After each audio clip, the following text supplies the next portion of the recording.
Obviously excited to get a big road win.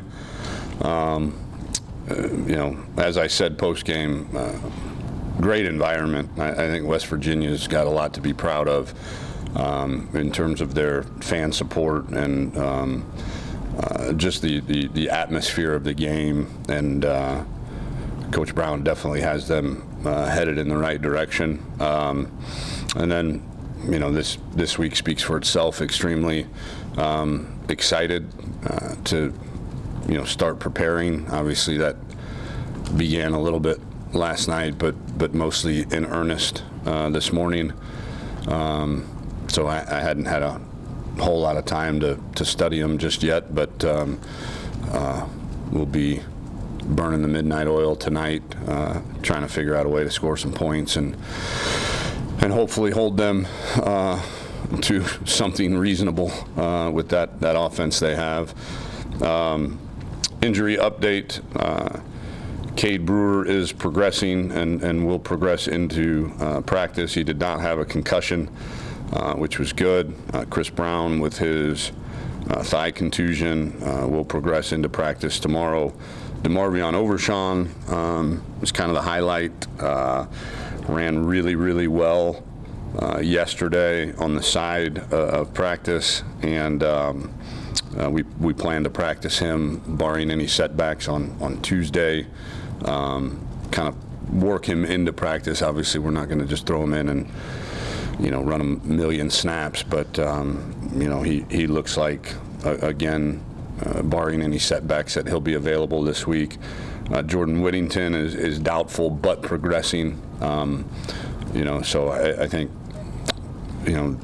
having him this week was maybe a bit of a pipe dream, but he has not had setbacks. He said, I asked him yesterday, he feels much better than he did after the first surgery that he had in high school. So excited to get him back soon.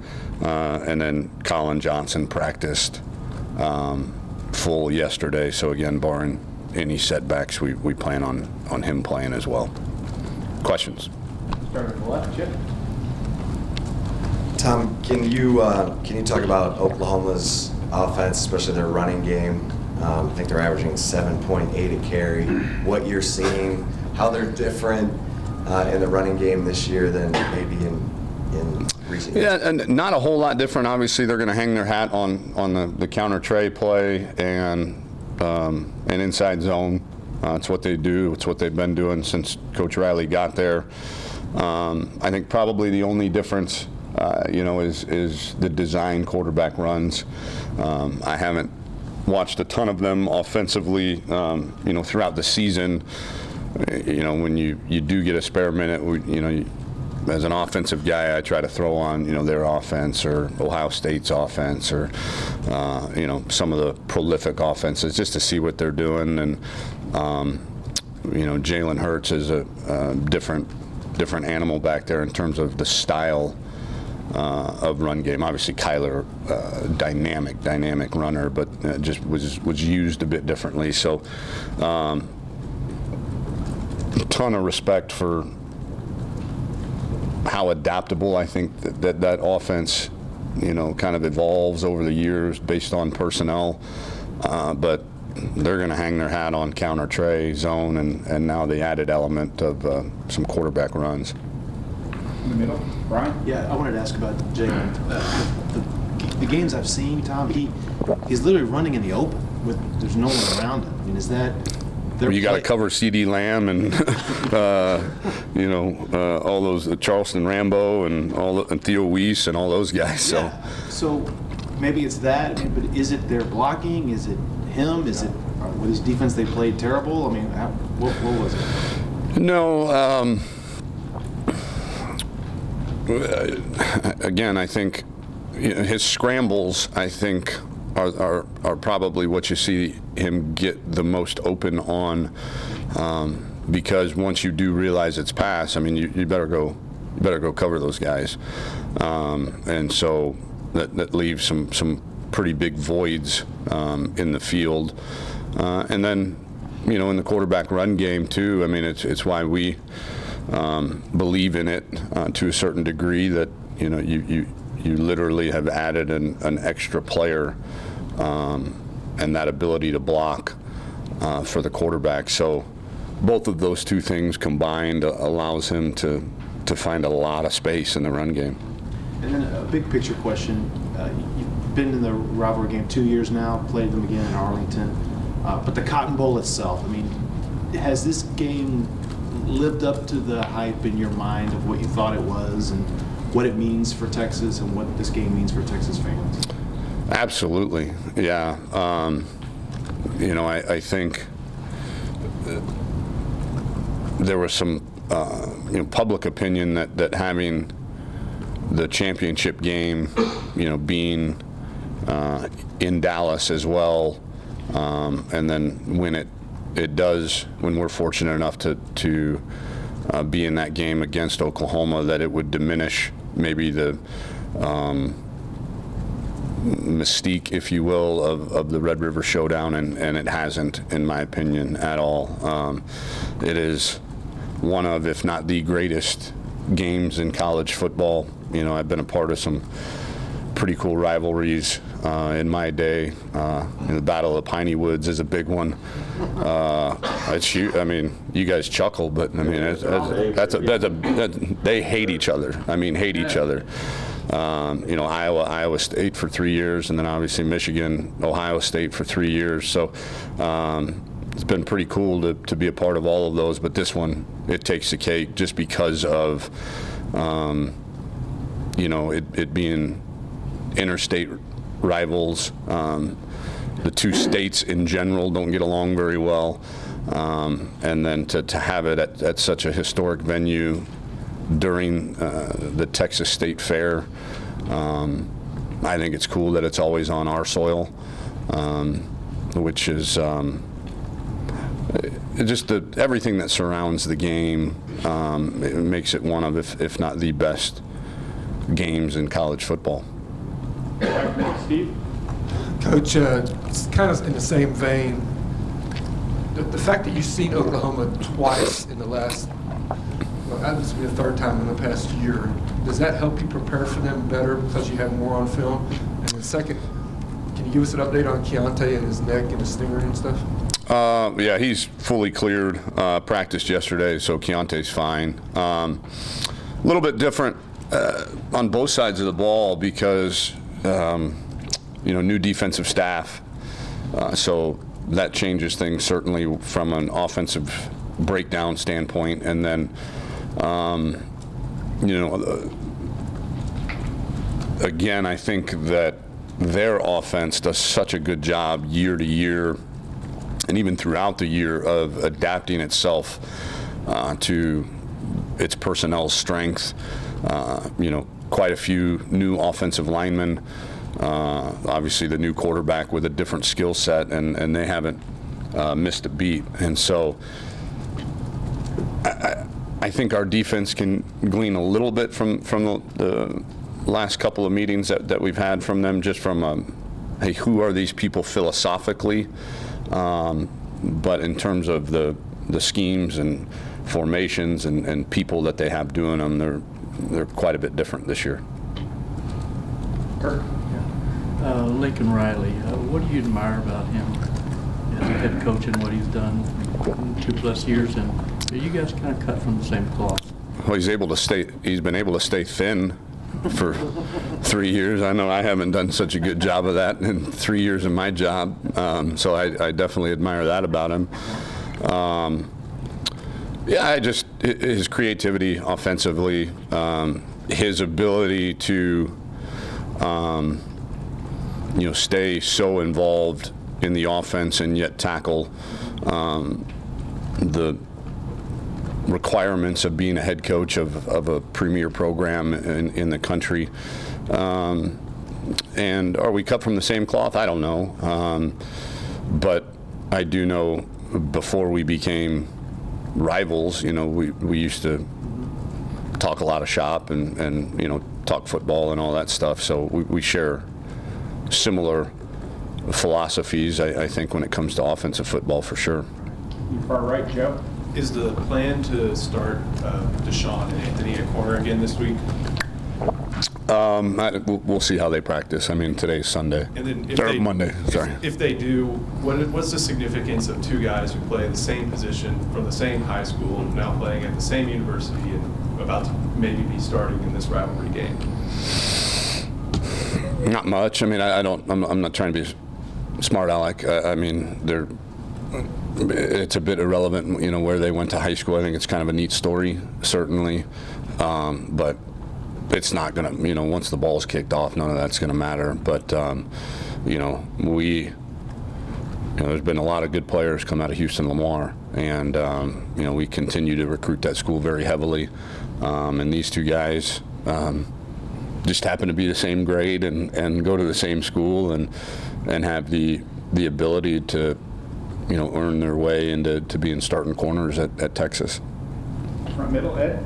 Coach, the last two games you've been creative with your trick plays, creative plays, both went to touchdowns. Many people are wondering, why would you have the trick play late against West Virginia, or was that sending a message to Norman that Tom Herman and Tim Beck like creative, inventive trick plays?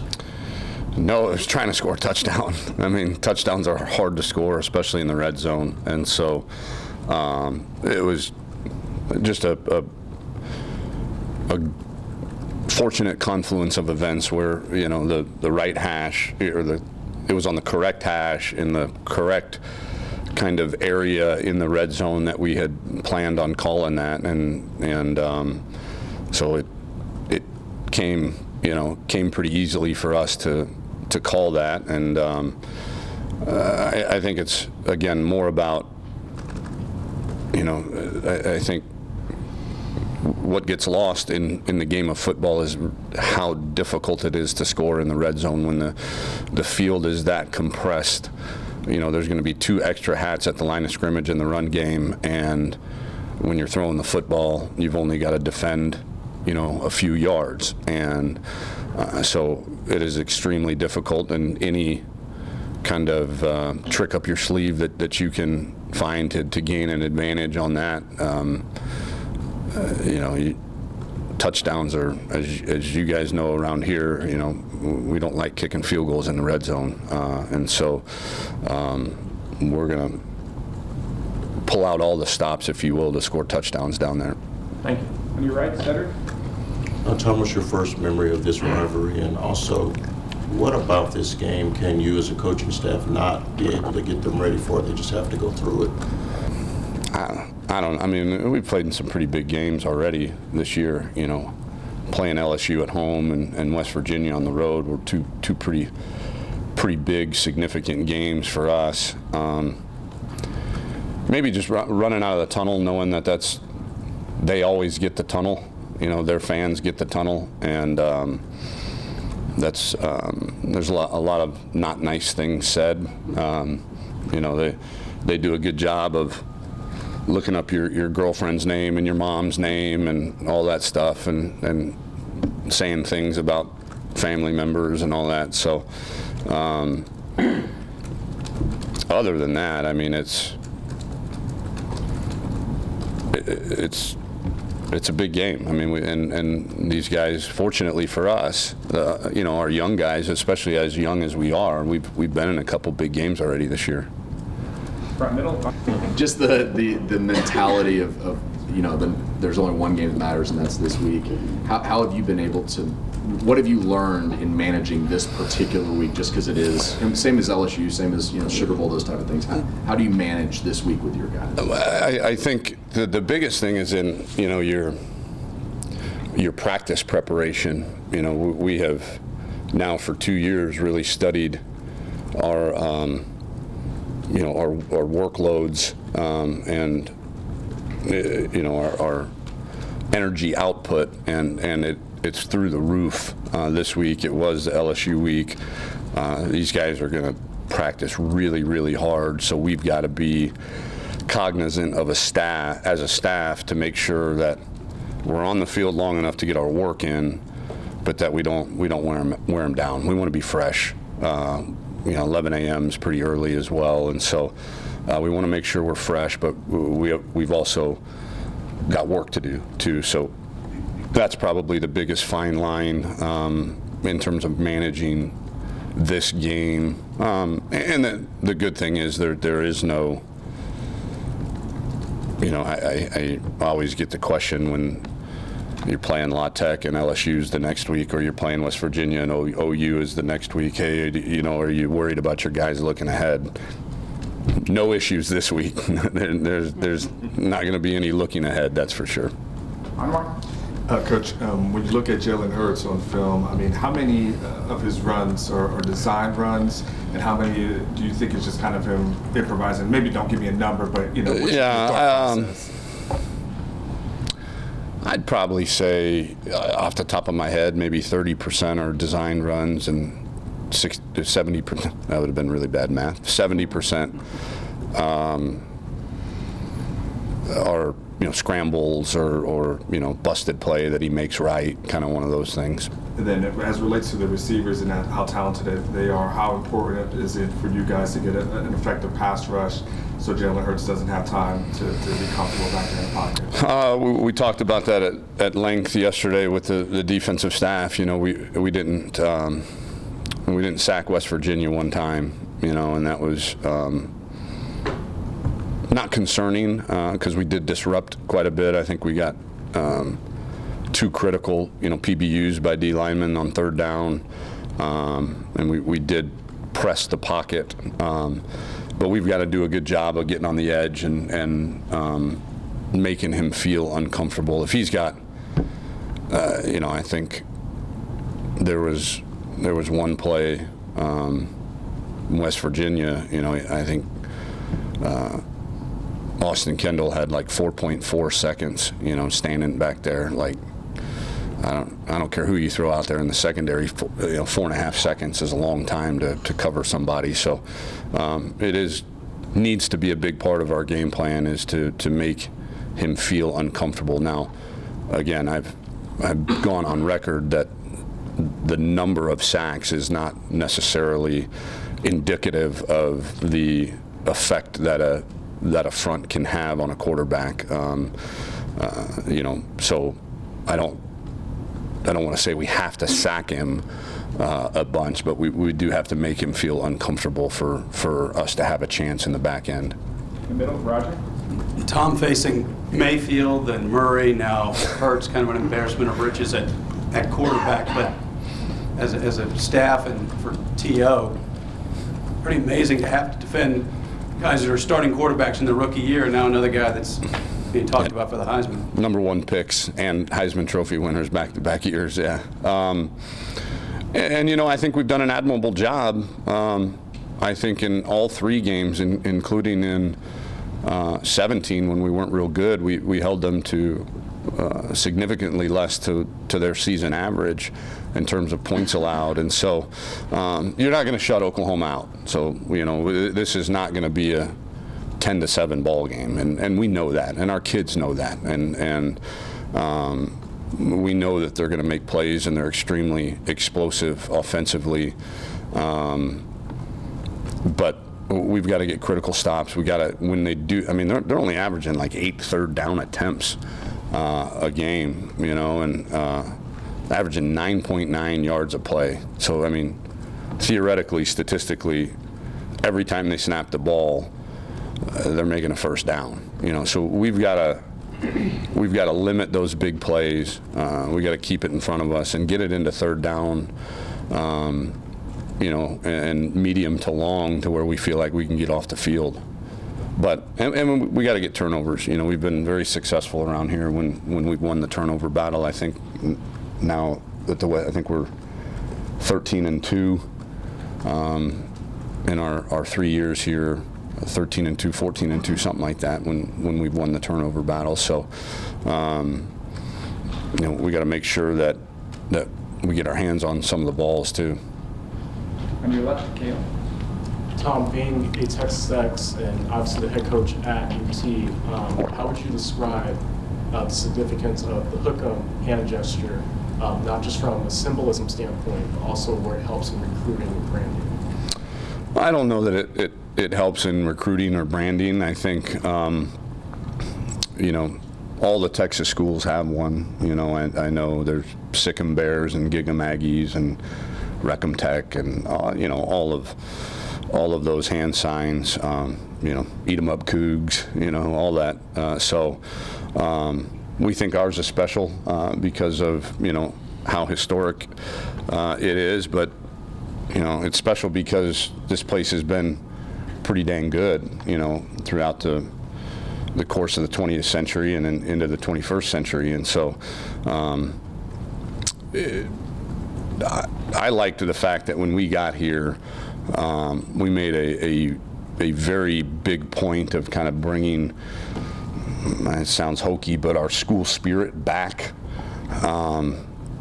I think I said very early in our tenure here that, when you walk across campus in Tuscaloosa, you say Roll Tide, you're going to get Roll Tide said back to you, or War Eagle, or in Columbus, you say OH, somebody's going to say IO back to you. And so for me, it was really important being a graduate here that we have that same type of school spirit that the big boys do in college football. So we don't say hello or goodbye anymore. We say hook 'em. Whenever somebody gets done talking in front of the team, they say hook 'em, and do that. And it's important to me because it's who we are, and every school's got one. And I think ours had lost its luster somewhere along the way, and it's pretty neat to see it kind of rejuvenate itself. Stand to your left, Danny. Tom, the last couple of weeks with Colin, have there just been setbacks? Have you guys just been playing cautious with him? And also with him out, has he taken up more of a leadership role with, mentoring the younger receivers like Malcolm and guys who've been replacing? Oh yeah, he does a great job of that. Great job. A lot of it goes even unseen by us coaches, and we hear about it. But no, there were no setbacks. I think we knew that this timetable was probably the most realistic one. We wanted to be,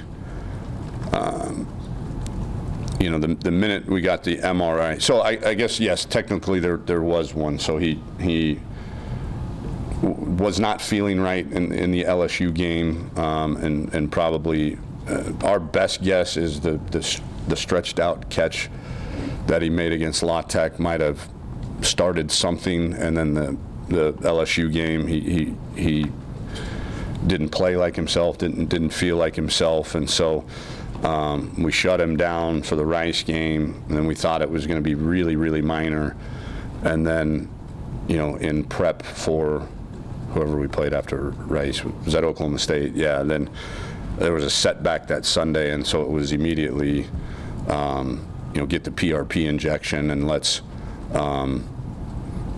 we knew we had the off week to let it heal, and just felt like we knew that the PRP injection would prolong the short-term recovery, but hopefully extend the long-term recovery, meaning that he would be able to, once he does see the field again, hopefully, not feel any residual effects and not be 90% or 80%, but truly be 100% when he got back. On your right, Jim. Tom, so much of Oklahoma is about their offense, but what do you see their defense at this stage? There's a lot of talk about them being an improved unit. What's your handle on them right now? Yeah, in the couple hours that I've watched them, they are really, really flying to the football. Not extremely complex in terms of coverage structure, but they're in the right place. Not very many busts, not turning guys loose. And the thing that's a bit unique is just the multiplicity of their defensive front. They're stemming and moving and twisting on almost every snap, which is difficult on an offensive line, to be honest with you, to try to target a guy and then all of a sudden he's moving on you. So that'll be a huge point of emphasis for our offensive line, is to be able to handle all the movement up front. And then in the run game, we've got to do a good job with our downfield blocks, because when they're in quarters coverage, those quarter safeties are, they're screaming downhill to become the 2 extra hats in the run game, and I've been impressed with Coach Grinch and his short time there, and the level that they're playing at right now. Front, Brian?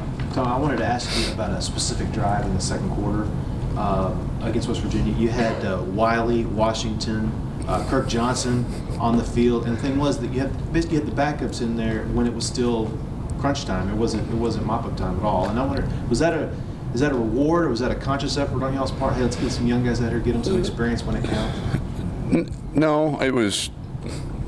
Malcolm Epps can't play every rep in a game, and Cade Brewer can't either. So it was just kind of time to give those guys a breather. And I think Marcus and Jared. I'm glad you brought those 2 guys up. They're going to be phenomenal players here. Really, really good. The upside on those 2 young offense. All of our guys have tremendous upside, but because you brought those 2 up, we feel like, Jared could go in a game right now and let's say not miss a beat, because Cade Brewer's playing really, really well, but, it would not be disastrous if he had to play a significant amount of time. On your right, Joe? It seems like with DeMarvion being out and BJ being out for stretches of games, that y'all run a modified Cowboy package with them likely being available. Should we see it how it was against LSU and earlier in the season? Probably. You're still missing Josh and Jalen and Caden in the secondary, so we'll probably be 1 deep in that Cowboy, and if somebody goes down, not really be able to play it much. Got time for 2 last ones, Kevin and then Roger. Tom, speaking about Oklahoma's quarterbacks, Lincoln's kind of been running through them pretty quick here the last couple of years. You've had a little time to develop a guy. Could you talk about what that's like to be able to have time to develop a quarterback and the growth you've seen from Sam? My admiration, affection, love for Sam Ehlinger is, I hope, very well documented. I love him like a son. We've got a great relationship. He's mature enough to know when it's time to have fun with each other and when it's time to be coach player, and yes sir, no sir. And that has developed. That takes time. It really does. And we've grown to trust each other quite a bit. And I've just been so impressed with his development as a player. We knew all of the intangibles were there as a young freshman, but to see him develop into the quarterback that he has been really impressive. And again, that's a testament to Tim Beck. Tim Beck and him have a phenomenal relationship, and I know Sam would credit him with a lot of his improvement. And again, I don't think it can be, overstated. The fact that this is the same system for 3 years in a row for the kid, there's a level of comfort in this offense that he knows the strengths, he knows the weaknesses, and thinking and knowing are 2 different things. And right now he knows, and that allows him to play with a ton of confidence. Last one in the middle, Roger. I know I asked you on the radio Saturday, but again, the perseverance of Kirk Johnson, the tough blows he's been dealt in his career to get meaningful carries. I know that's not the objective, but it worked out there. What did that mean, do you think, to him, and to be able to see him get the ball? I didn't realize it, obviously, until you told me that it had been since 2015 against Texas Tech with Patrick Mahomes as the quarterback, that he carried the football in a game. And so I made a point yesterday. I pulled him aside right before practice, and I said, man, I didn't realize that. And I looked him in the eye, gave him a big hug, and told him how proud I was of him. And we had a little moment, and it's awesome story, man, to go through all of the things that he has gone through in his career here. 99% of us would have said, hey, enough's enough. I'm good. I'm gonna walk away and get my degree from Texas and go be Joe Citizen. And he didn't, because he loves this place, he loves his teammates, he loves the game of football, and it is just a really, really special story. Thanks. Thanks.